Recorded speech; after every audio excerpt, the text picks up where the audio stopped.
Hey guys, it's Miss Wicks again. Today I am going to attempt in a single video to talk about the rise of English constitutional monarchy. So the plan today is that we're going to go through the causes of the English Civil War, the events of this English Civil War, how the Restoration period came about, what the major events were, and how did England end up with a Bill of Rights and a constitutional monarchy.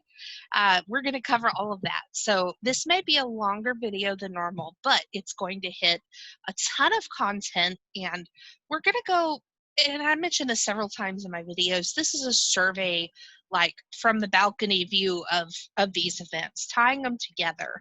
And this is the story of the Stuart dynasty. So today we're going to be looking at James the First all the way through, the basically the end of the Stuart line in England. We're also going to settle this conversation within England in the 1600s. So let's get to it, shall we? Today, a couple of discussion questions to just kind of mull over as we get into this. What is the purpose of our legislative branch of the United States? What are the powers of an American president? And what kinds of limits do we put on our president? What are the limits that we put in place to make sure that, whether it's the Supreme Court or the president or the legislative branch, how do we prevent one group from gaining too much power? How do we prevent one person from gaining too much power? And number 4, what are some of the safeguards that we put in place in our country to keep politicians from abusing their powers? And I'm asking all of this because our system is directly informed and influenced by the events in today's video. So again, we'll see later with, the revolutions and what came after that.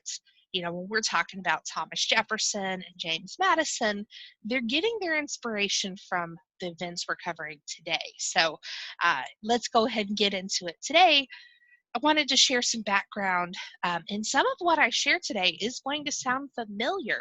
As I mentioned, when we look at, like the structure of the modern American government, our founding fathers picked up ideas from a lot of the events and legislation that we're actually going to talk about here today in this video. So we're going to start context here with the Magna Carta. A lot of times we really need to understand the background or the context to really get where people are coming from or what their motivation might be. So let's get into it. 1215, there is the signing of the Magna Carta. It was an agreement between the king and the nobles to, for the first time, limit the powers of English king. So King John was forced to sign it, but it basically establishes basic legal rights. The king now must ask popular consent to raise taxes, and anyone accused has to have a jury trial. There may be times where that person could waive their option to a jury trial, but it has to be offered. So it's no longer the king's pleasure, that justice is dispensed. There at least has to be some kind of a trial and a basic protection of basic legal rights. We're also going to see in 1295 that Edward I is going to bring together his military leaders and Parliament together to try to ask for their consent for new taxes. His big preoccupation was trying to conquer Scotland, trying to get Scotland in line. And again, these groups were getting really annoyed with him because he was always going to war. He was always asking for money to achieve those goals. So what they decided to do is say, hey, we're going to give you the taxes you asked for, but we're going to ask that in the future we can agree that Parliament has the power of the purse. So this means that the king can no longer arbitrarily just raise taxes because he wants a new palace. Now the king has to start going to Parliament and, appealing to Parliament, explaining why he needs the money. So this is establishing formally the role of Parliament and giving them a check on the king's power. We're going to speed ahead here a little bit to Elizabeth I.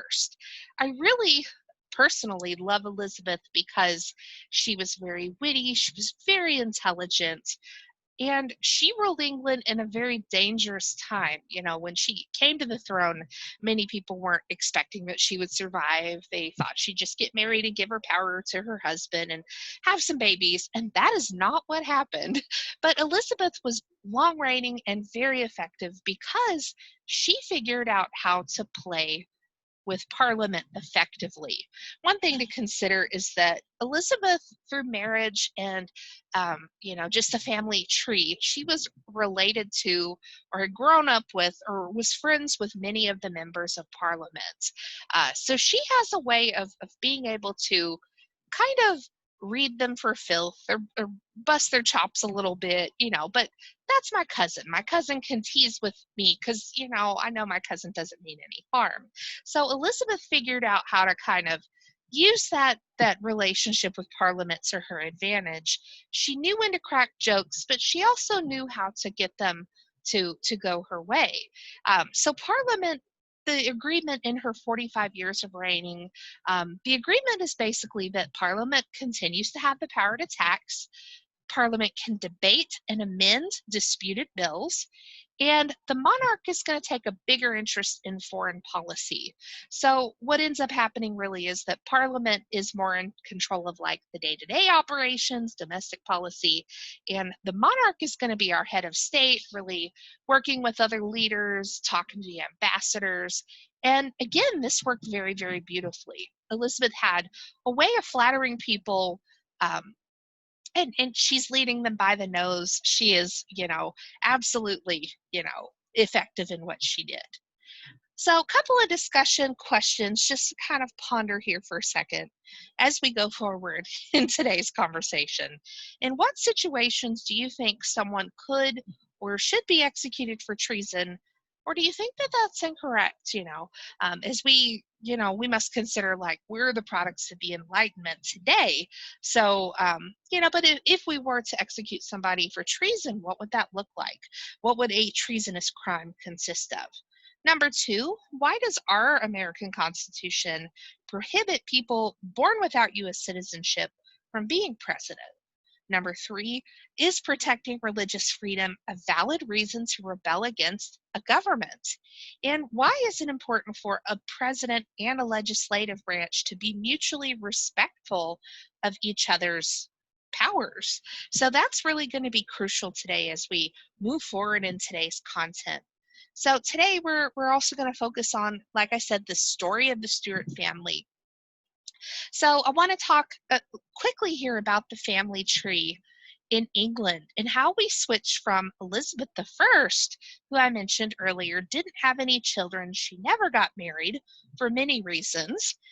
But again, the whole business of ruling is that you have a dynasty. So when she died without an heir, her crown actually went to her nearest male relative who was Protestant, because that was the rule.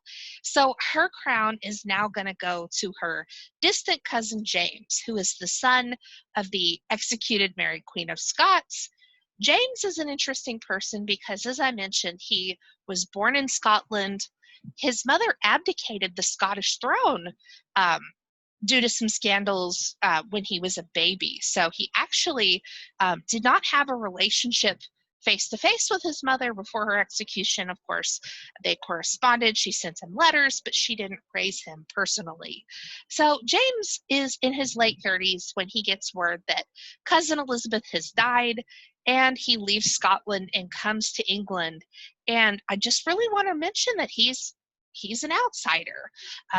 The Scottish culture is different than the English culture. The Scots have a different way of doing things. The Scots, again, they just have some differences there. And so, again, as James comes to the throne, he doesn't really understand why he has to deal with Parliament. One thing I want to mention before we go further is that Parliament is divided into two chambers. There's the House of Lords, which is comprised of nobles, and there's the House of Commons. Today, the House of Commons has the greater portion of power, but again, in the past, it was the House of Lords that tended to run the table. And James comes to England, and he really doesn't know how to deal with Parliament. His quote here, "I'm surprised that my ancestors should have ever permitted anything like Parliament to come into existence. Like, why can't I just abolish Parliament? Why can't I get rid of these people?" So James really isn't starting off on a good foot. He is an outsider. He speaks with a very, very thick accent that a lot of people complained about, a Scottish brogue. James was also a little rough around the edges. He liked to party, and at that point in English history, a lot of people have started adopting Calvinist beliefs, and we know that, like Pilgrims and Puritans, for example, like the Puritans are going to be very strict. They don't party, they don't drink, they don't play cards. When you have free time, you're supposed to be spending it with your family and studying the Bible. So James likes to party. They really can't relate to him. Okay, so I wanted to just mention that James wants absolute power. He wants to be an absolute monarch, and he's not able to fully achieve that. But in his quest for total power, he starts to alienate Parliament. Again, he does not have Elizabeth I's gift of gab.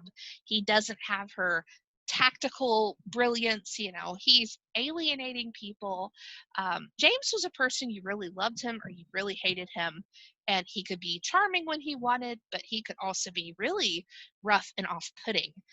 So again, he really is alienating Parliament, and it's not going to be a great situation. And unfortunately, he ends up passing a lot of his ideas about government on to his son, who will become Charles I.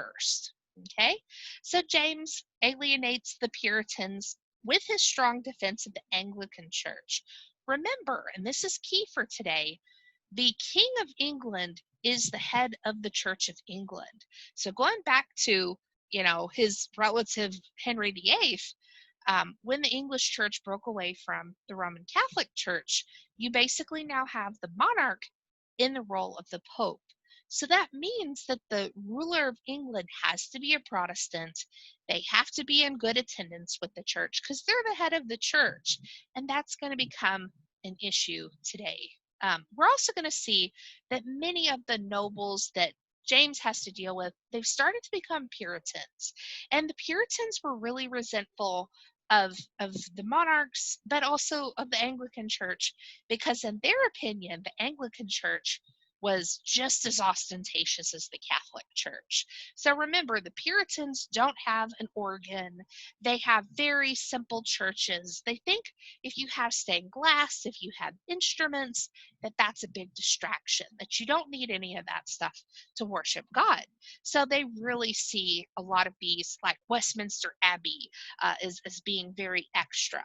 Okay, so again, we're going to see that a lot of these members of the Puritan gentry become an important part, a very influential part of the House of Commons. So again, James is running his mouth, and it becomes unwise to anger these folks.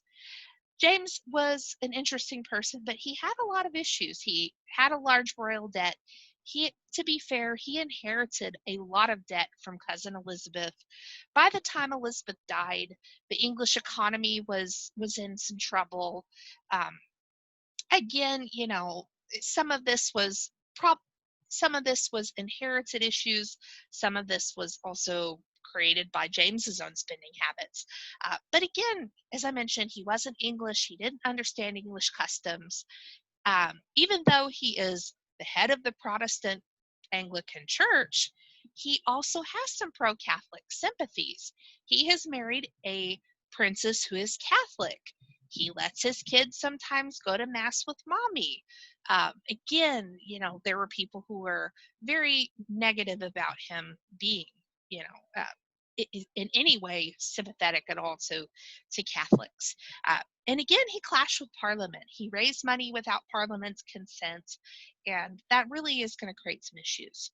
I also want to mention that King James is one of the patrons of the translation of what will now be known today as the King James Bible. So again, there's different editions of the Bible, there's different translations, and a lot of the translations have to do with whatever lingo or wording is common at the time of publication. But again, when we're looking at the King James Bible, that's really considered to be one of the main translations. So that's where it actually gets its name. And I'm also going to mention that King James was one of Shakespeare's main patrons. So Shakespeare got his start under Elizabeth I, and she was a patroness of some of his early plays, but a lot of the best-known Shakespearean works were actually published under James's era, and Shakespeare's players were called the King's Men. So again, James had some influence there on, the development of culture and so forth. I wanted to also mention the Gunpowder Plot in 1605. I want to mention too that, even though the king personally is somewhat sympathetic to the Catholic cause, Catholics were still persecuted, especially out in the countryside. There are some really terrible stories of, you know, people trying to have mass privately at their house. The authorities show up, some, just really terrible things happen to Catholics who are just, again, trying to assert their right to worship how they saw fit. So the Gunpowder Plot is an assassination attempt by some of the provincial Catholics to try to kill James I and most of the Protestant aristocracy. So the plan was that in the basement under the House of Lords, they would have all these barrels of gunpowder, and their ringleader, Guy Fawkes, was going to blow up Parliament when the king was there to open up Parliament the next day. The plot was foiled because one of the conspirators who was working with Guy Fawkes realized, oh no, my brother-in-law is supposed to be at the state opening of Parliament tomorrow. I need to send him a message that he needs to be sick. And of course, the brother-in-law was like, this message is a little shady. There's something not right in the wording. Let's just send security, to sweep the building. And they actually, found the gunpowder, and the conspirators were eventually executed for treason. And I'm also going to mention that this is where you get the Guy Fawkes mask.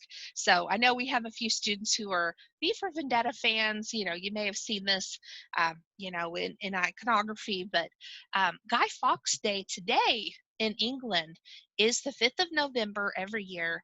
But that's when people protest the government. That's when people light bonfires. That's when they burn effigies of political leaders, people that they have some kind of beef with. And so Guy Fawkes is, kind of associated with that activity. So we're going to get into the Civil War, the English Civil War. Charles I is the son of James I. He has a lot of key differences from his dad. He's very pro-family. He's a great father. But like many of the kings that we'll talk about in this course, people like Louis XVI of France or Nicholas Romanov of Russia, these kings are great men. They're wonderful fathers. They love their families. But that doesn't necessarily mean that you have leadership personality traits. Charles is a nice guy in his personal life, but he doesn't have leadership skills.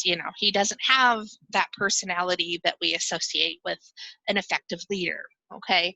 Again, Charles is very into ceremony.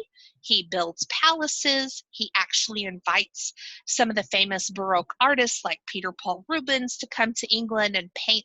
There's some beautiful paintings of him and his family, his children as they grow up. I mean, these are just beautiful, beautiful works of art.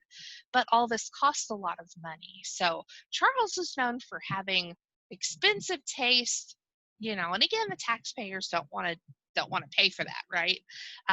Again, he's trying to unify church services, and really try to bring in that Book of Common Prayer for both England and Scotland. Scotland likes to be independent. They want to do their own thing, they resent that. So Charles is in an interesting position because he is resented by some groups for pushing Protestantism, but the Puritans think he's too Catholic. And again, Charles's mother was Catholic. He marries a French princess. He also allows his children to go to mass with his wife. So again, it's just an interesting um, mix here. People are critical of him, and Charles doesn't do himself any favors. So Charles is constantly at war with Spain and France. That is how you get prestige. That is how you get respect back then. And he always needs money, but he doesn't, how do I get money? I have to go to Parliament. So Parliament would usually give the king the money he needed for from taxes to fund his wars, but he's going to lose the war anyway. They finally got tired of this. So periodically, Parliament would say, no, no more money for you. They would deny the king the funds. And in return, Charles would actually dissolve Parliament and try to rule England without it. He would levy his own taxes. He's going to even look into medieval laws to see how he can raise funds in other ways. He forced loans. He sold aristocratic titles. Again, this guy's raising money any way he can. So again, Parliament gets very resentful because he's not allowing them to meet. He's violating their ancient prerogative of the power of the purse, and Charles really just doesn't care. Uh, One of the issues is that I mentioned he had some creative fundraising techniques. There was a medieval tax that was charged to coastal cities because they were more likely to be attacked from the sea, right? This was the cargo entry point. So medieval cities were charged extra taxes because it cost more to defend them. What Charles decided to do was apply the same tax to the inland counties as well. So of course, these counties 200 miles from the coast are asking, why do I have a coastal tax all of a sudden? What's going on here? Why am I paying for naval defense when our town has no water near it? What's going on here? But again, this is creative fundraising that gets him around the need to call Parliament. So the Petition of Right is 1628. In return for money to fund his wars, Charles I has to agree to some key things. The problem here is that Charles makes promises, and then as soon as the check clears the bank, he goes back on his word. So again, he signs the Petition of Rights, it's all good, he gets his money, and then he ignores this document, and that's going to be a problem. So within this document, we cannot imprison people without due cause. That's really important because English kings and queens could be very petty sometimes. Elizabeth I, for example, imprisoned her boyfriend because he got married without her permission. So he and his new wife actually had to go live in the Tower of London for, many years because he had angered the queen. She had a crush on him. They weren't even officially together, but because the queen was feeling some type of petty energy, he hadn't committed a crime, but he could still be imprisoned at the monarch's pleasure. The Petition of Right is going to take away that petty power. You actually have to have some evidence that this person may have committed a crime if we're going to arrest and hold that person. No taxation without Parliament's consent. No quartering of soldiers in private homes. Again, this was one way that monarchs could kind of terrorize the people. If there was a town that was being rebellious or, people had spoken out against the king, this was one way that the king could kind of flex over those people. And we're not supposed to have martial law during peacetime. The whole point of martial law is that it's an emergency power, that, there needs to be some kind of disaster or invasion that precipitates the passage of martial law. And it's supposed to be temporary. But again, you're not going to use your army, you're not going to use your soldiers to terrorize the people. So of course, Charles signs this, he gets his money, and then he dissolves Parliament and does what he wants anyway. So Parliament is really getting irritated with this. Intermittently, the headline here is that there was not any Parliament for 20 years. If we're totaling up all the cancellations of Parliament, they weren't. There was 2 decades where they were total like not allowed to come together. There was rebellion in Scotland over religious issues. Charles was trying to go to war with France once again, and so the members of Parliament demand more protection. They demand their rights to be respected, and Charles dismisses them after 3 weeks. So the Triennial Act is passed. Parliament has to be called into session at least once every 3 years.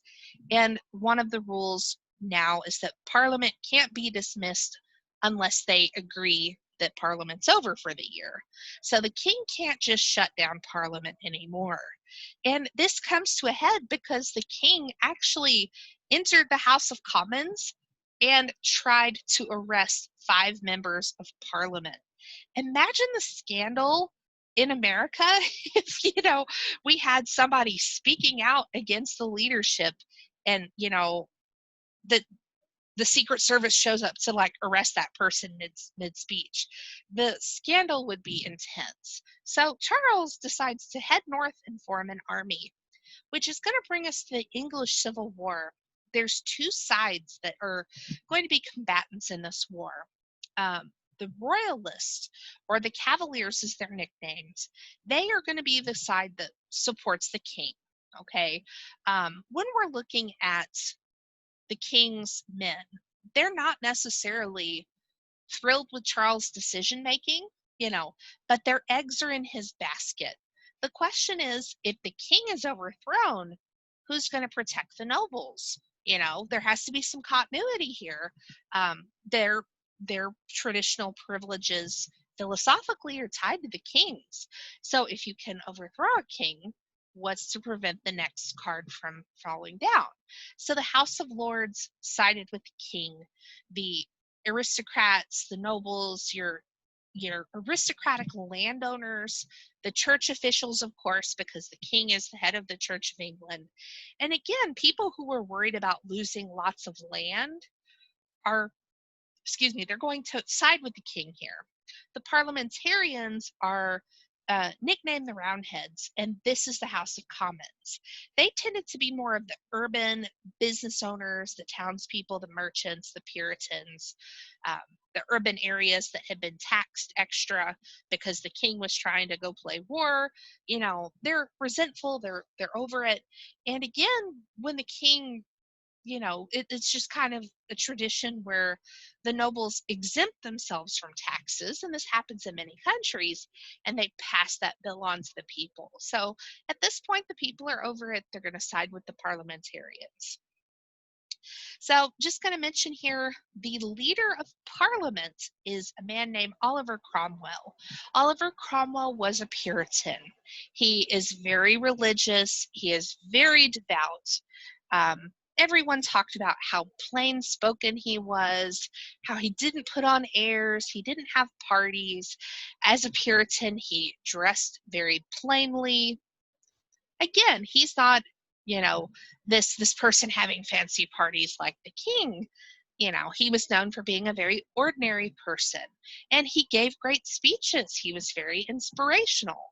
So he was the leader of Parliament and the head of the Roundheads. So what we're going to see is that at first the war is going to take an interesting turn. The Royalists actually gain quite a foothold in the north of England, in the west of England, but over time, we're going to see the parliamentarians push forward, and the king starts to lose land. The king started to lose allies. The king was actually defeated at Preston Moor, and he was handed over to Parliament. So during the middle period of the English Civil War, the main part of the war is over, and there's 2 phases we're going to see. What England tried to do during this period is establish what we call a constitutional republic, okay? So Oliver Cromwell is kind of the nominal head of state at this point. He's the leader of Parliament. And when he comes to power and he's finally got the king under his control, he decided to purge Parliament of anyone who is sympathetic to the king. Anybody who was not firmly on the parliamentarian Puritan side, they've got to go. So that results in what we call the Rump Parliament. So the Rump Parliament is packed full of Cromwell's friends, Cromwell's cronies, people who are afraid to speak out against Cromwell. And Cromwell solidifies his power by killing Charles I. Now, this is a huge moment in history because this is regicide. Again, a lot of people aren't necessarily fans of the king, but they thought, okay, we're going to have some kind of a constitutional monarchy where maybe the king is allowed to still be the figurehead, but we're not going to kill the king, surely. So it was very shocking to a lot of people. The international reaction is pretty harsh. They really don't want to acknowledge the new government. They don't want to acknowledge Oliver Cromwell. And even the vote in the parliament is very close. And again, the Rump Parliament is packed full of people who agree with Oliver Cromwell.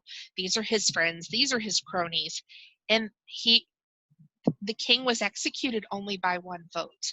The king died very bravely. The king apparently wore several shirts because it was a cold day and he did not want to appear to be shivering because he didn't want that to be interpreted as cowardice in any way.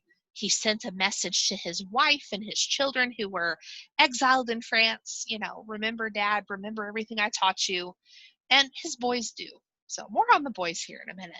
So for the next period, we're going to see that Cromwell rules with the Rump Parliament. And for a time, we're going to see that there is a commonwealth or like a constitutional republic. So Cromwell was in the space that today what we would call would be like a president or a prime minister. And we're not supposed to have a monarch. So what we're going to see is that, this was a true constitutional republic for the first few years. But outside of England, other governments were appalled. They did not recognize the new government. They made jokes about Oliver Cromwell pretending to be a king, and people just really didn't know what to make of the situation. Within England, we're going to see that not everybody's happy with the decisions that have been made. There are rebellions within the rebellion. I wanted to talk about two groups, the levelers and the diggers. The levelers were the first, we call them today the first libertarians in the world. They had a political manifesto. They want to go beyond the death of the king. They want to get rid of Parliament, they don't want to get rid of Parliament, but they want to abolish corruption. They want to simplify the legal process. They also want to make legal the toleration of religious differences. They want the laws to be written in simplified vernacular, just plain spoken English, make laws very transparent. And they also wanted universal rights to vote, universal suffrage, which was really seen as controversial at that time because a lot of people assumed that commoners weren't educated enough to cast an informed ballot. So the rebellion within the rebellion, the other group I wanted to highlight are the diggers. With the king gone, they wanted the redistribution of all land. So this was, again, what the nobles had worried about when the English Civil War first started. This is why they sided with the king from the start. So now that the king has died, they want to go one step further and redistribute the land, get rid of the aristocrats, get rid of the landowners, and they're inspired by this because food prices have started to surge. We do know from other conversations that Europe was experiencing a mini ice age at that time in Europe. They had, some issues with, the 30 Years' War disrupting, the flow of trade and so forth. So again, people are pretty upset. And they think redistributing the land will, give some equality to the distribution of food. Okay, so eventually Cromwell decides, kind of like the king before him, that he's going to dissolve the rump parliament and rule by himself. So he establishes the next phase, which is called the protectorate. Cromwell tears up the Constitution, okay? He dismissed the rump parliament and he rules with the support of his military. He was a general, he was a military leader. He has enough of their support that he basically becomes a military dictator. He declares martial law, he's gotten rid of the legislative branch, he's ruling directly, and he becomes very heavy-handed. This is also where he starts to pass some pretty restrictive rules. And again, we talked about, how Puritans have a very strict view of how you should live your life. Cromwell takes those beliefs and actually creates laws inspired by those beliefs. So he closes down the taverns, the pubs.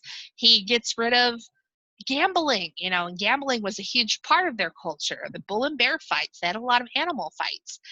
He gets rid of the theater. He shuts all the theaters down. Again, anything that was distracting you from church is probably illegal now. So again, a lot of people start getting really irritated because this guy is very controlling and he's outlawing a lot of things that they think are fun. We're also going to see that he crushed a rebellion in Scotland. He crushed Ireland's. He killed 40% of the ethnic Irish. Cromwell was very tolerant of other faiths and actually reopened England for settlement from Jewish people. Like Jewish people were allowed back in England for the first time, but Cromwell hated Catholics. So he is tolerant of all faiths unless you're Catholic. So we're actually going to see in Ireland that this begins a very dark chapter. This is the percentage of land in green. Over time, you can see that, again, the bulk of Ireland's population was Catholic. By the end of this period, we're going to see that Irish Catholics had really lost all their land. And a lot of that land is administered by English landowners who don't even live in the country.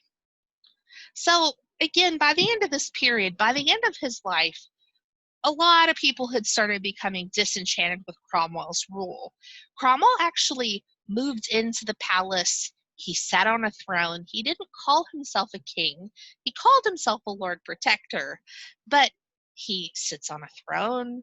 He lives in a palace. When he died, he left his position to his son, Richard. Man, that kind of sounds like a dynasty. That sounds like something a king would do. And it's interesting, a bit hypocritical that Cromwell overthrew the king, but ended up doing a lot of the things that the king was attacked for. So dismissing parliament, those sorts of missteps, Cromwell ended up being corrupted by that power that he, achieved. All right, so that's going to bring us to the next phase, which is the Restoration. Parliament could no more exist without the crown than the crown without the parliament. So that's the most important lesson of the English Civil War, is that the king and the parliament have to be in cahoots together. You can't have the one without the other. So Parliament, after Richard Cromwell steps off the throne, leaves the throne, leaves his position, they decide to invite Charles II over. Charles II was a teenager when his father was executed. He spent the remaining years of his teen years in France at the court, living at Versailles, going to parties, having a great time. And Charles II, who I personally love and adore, he had skills, he had charm, he had political acumen. You're going to pick that up when you live with the French king. And again, he brings a lot of those skills and attributes to England when he comes back.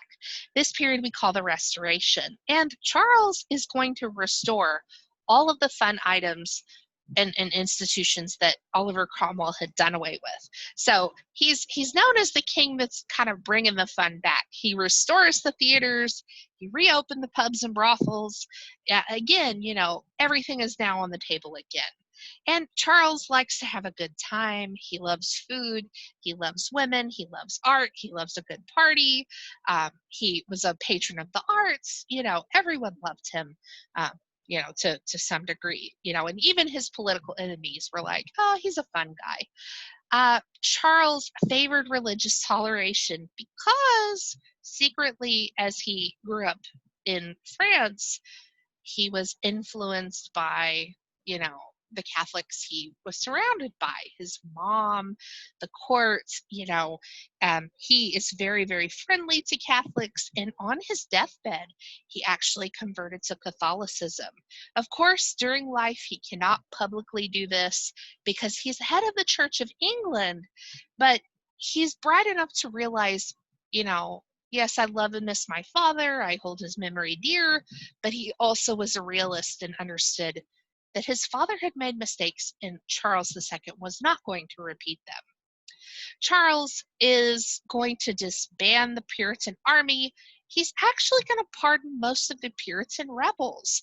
Again, when he comes to the throne, he's got this spirit of reconciliation, and he's going to really be interested in promoting peace, getting past the Civil War. He does have some issues, though. In 1665, in Pudding Lane in London, we're going to see that a baker had a fire that got out of control. And within a day or two, most of London had burned to the ground.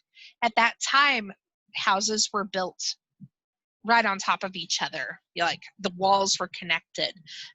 There were shared roofs that were made of dry straw. It was the perfect situation for a fire to spread. So again, the Great Fire of London, 1666 rather. Sorry about that. And again, within that same year, they had the Great London Plague. This is the last big plague outbreak, but it's kind of two calamities back to back. Again, it was just catastrophic. There are a couple of laws I wanted to mention here, one of which should sound pretty familiar if you've been through U.S. history. The Test Act, which is passed in 1673, says that everybody except Anglicans are barred from being in positions within the government or the military. So if you're a Catholic, if you're a Puritan, you're barred from good government jobs. You can't run for office. You can't become a military officer. Again, you've got to be a member of the Anglican Church of England. And again, this is where people start to actually leave England and immigrate to what will become the American colonies, seeking religious freedom. This is really going to limit opportunity. So they decide to make some of those choices. And we also have the Habeas Corpus Act in 1679. Again, this is going to compel the government to bring charges. We're not just going to put you in prison. We're not just going to imprison you because you've angered the king, but now we actually have to have stated charges within a reasonable amount of time. You have been charged with this crime. Here's what there can't be any mystery there. So that person can now start to prepare their defense. So again, that becomes influential on our laws. Charles II, I just wanted to mention that he never had children with his legal wife. Charles was a huge lover of ladies. He had many mistresses in many countries, but again, he had lots of children with his mistresses, but he was never able to have kids with his wife. So, he and his wife and his lady friends, they all lived at court. They were all influential on the culture and the fashion of the time. But again, Charles doesn't have an heir. So when Charles II dies, his little brother James is going to become James II. So again, this is going to be an issue because James is secretly a Catholic, okay? He spent more of his childhood in France. He married a Protestant and had 2 children with her, but his second wife was an Italian noble. She was Catholic. So when James comes to the throne, everyone pretty much knew he was a Catholic, which is a problem with the Test Act. Again, you can't have the head of the Church of England who's not really a member of the Church of England, right? That's incompatible. So this would not be an issue. Like Charles II was kind of Catholic on the down low, but James is more public about it. He doesn't really hide his sympathies. And he started to make decisions to push Catholicism upon the people. And it was so bad that he even alienated the Tories, who traditionally are very pro-royal. So the issue here is that he starts introducing Catholics into the high command of both the Army and the Navy, which is a violation of the Test Act, and also in violation of the laws we previously talked about. He declared martial law. London was very resistant to his reforms, so he decided to just move the army into London, and basically surrounds London with the army. He surrounded himself with Catholic advisors. He attacked church control of the universities. There's even situations where he sent Catholic priests to go and participate in Sunday morning services in Protestant churches. So again, people finally are frustrated with this. The king is violating the law. So they decide to overthrow him. The last part of the video today, I wanted to just briefly talk about the Glorious Revolution. Excuse me. Okay, why is it called the Glorious Revolution?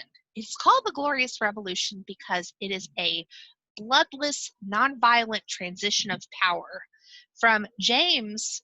As I mentioned, James had 2 daughters with his first wife, and when she passed away, he was a widower for a long period of time, and then he remarried an Italian lady named Mary of Modena.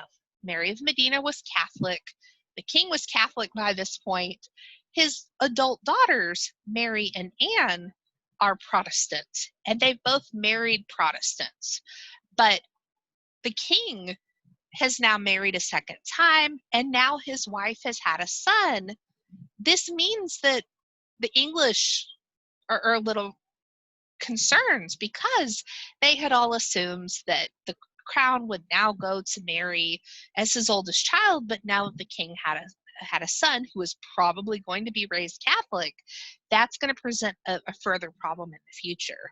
So they already don't really like James II, but the fact that he secured his succession with a boy is going to be an issue. So what Parliament decides to do is, while the king is out of town, they offer the throne to James's daughter, Mary, and her husband, William of Orange. I wanted to mention William of Orange. Other than Louis XIV, William of Orange was one of the most powerful men in Europe at that time. He was really the only person that Louis XIV truly feared, truly was a thorn in his side. William of Orange was very powerful, very respected, and even his enemies were like, he's a problem for us. So he is a vigorous enemy of the French king, and he was seen as a champion of the Protestant cause. So not only are they overthrowing James II for his popular Protestant daughter, but she's bringing her super effective, popular Protestant husband with her. So with the Glorious Revolution, William and Mary are both going to rule England. So we're not just saying, oh, hey, Mary, we're giving the power to your husband. The agreement was, especially since William of Orange was an outsider, he's not even from here, as we say in Mean Girls, right? The agreement is that they both rule as co-monarchs, almost like Ferdinand and Isabella of Spain. So the catch is that when they come to England, they have to agree to the English Bill of Rights, which is finally going to settle all the beef between the monarchy and the parliament.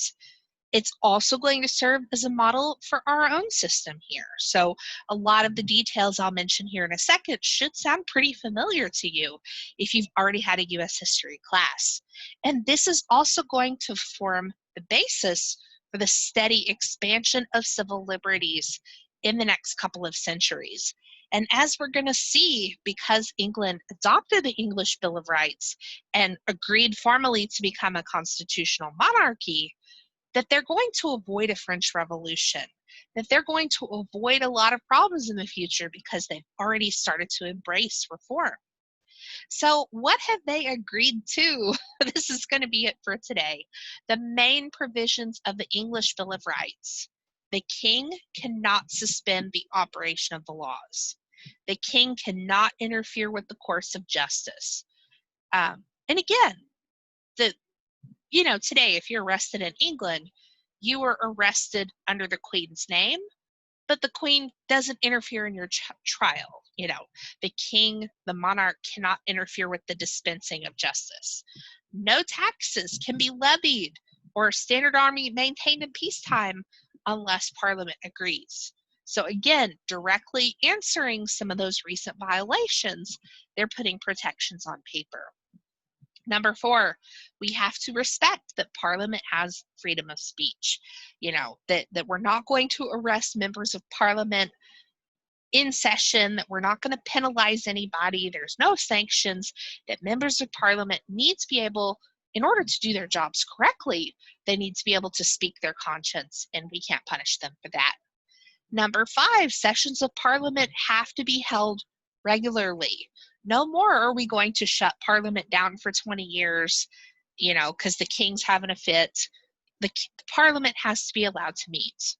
Subjects also have the right of bail, petition, and the freedom from excessive fines and the abolishment of cruel and unusual punishment. After this point, yes, there is public execution, but it's not going to be as gory. It's, again, we're trying to get away from torture, so they're starting to embrace what will become Enlightenment ideals, especially about crime and punishment. We'll see that later with Caesar Beccaria. The monarch must be a Protestant, and again, their role is couched with the head of the church. So again, to do that role at all, the monarch has to be a Protestant. Freedom from arbitrary arrest. The police can't just harass you. You actually have to have charges. There has to be evidence. You can't be detained without due cause. The censorship of the press is no longer allowed, and we are going to tolerate other faiths. So again, after this point, you're not going to see kings make laws, oh, Jewish people can't live here anymore, that there has to be some protection of faiths. We're no longer searching people's houses for the priest hole, trying to find the priest that's in hiding. That is over. So what we have created here is a constitutional monarchy. Okay, so this whole story, and I know the video's been a little long here, thank you for sticking with it. We have gone through generations of a single family. James Charles, Charles James. So in this story, we've gone from 2 kings, Charles I and his father James I, who have tried as much as they can to become absolute monarchs. They want to be like Louis XIV, rule become. They want to consolidate power. Their goal is to rule without Parliament. They want to run the table. Then the Civil War is going to challenge the king. And again, the original goal was not to kill the king necessarily, but as events unfolded, the king is killed. Then we have about 10 years of an English Commonwealth where they had an experiment with a constitutional republic, but because of Oliver Cromwell and his goals and his, whatever he could get away with, it became a military dictatorship that was also pretty abusive. And then after Cromwell's death, we have the Restoration, Charles II is called home to become a king. He's traveled around Europe. He's been in Holland. He's been in France. He's finally home. And he's trying to settle everything. He's trying to smooth things over. He's trying to create a workable relationship with Parliament. And then you have his younger brother, James II. He was dismissed by Parliament for his beliefs and also because of his decision making. And he ends up moving to Italy and lives the rest of his life in some bitterness.